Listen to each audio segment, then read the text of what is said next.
কেচি দাস বাণিজ্য মহাবিদ্যালয়ত আজি সাংস্কৃতিক শোভাযাত্ৰা তাৰ কণ্টেণ্ট বিচাৰি ওলালোঁ। নমস্কাৰ, মই চানি। ৰাতিপুৱাই ভাত কেইটামান মাৰি লৈ দোকানলৈ দেউতাক সহায় কৰিবলৈ ধাবলি মেলিলোঁ।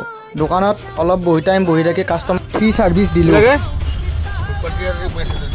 পিছত এই লম্বা চিলিখন প্ৰস্তুত কৰি কলেজলৈ ওলালোঁ। কলেজত গৈ শোভাযাত্ৰাত অংশগ্ৰহণ নকৰিলেও যদি তেওঁলোকৰ শোভাযাত্ৰীসকলৰ শোভাযাত্ৰাটো চালোঁ। চাই কিনে ভালে লাগিল। তাত বিভিন্ন ধৰণৰ বড়ো, বিহাৰী, অসমীয়া, সত্ৰীয়া নৃত্য, বিহু গীত আদি সকলোবোৰ শোভাযাত্ৰীয়ে এটা এটা দেখুৱাবলৈ বা কৃষ্টিটোক এটা আগুৱাই নিবলৈ চেষ্টা কৰিছে। দেখি ভালে লাগিল। আপোনালোকে এনেকুৱা পাইছেনে নাই কলেজত বা দেখি এটা কমেণ্ট কৰিব।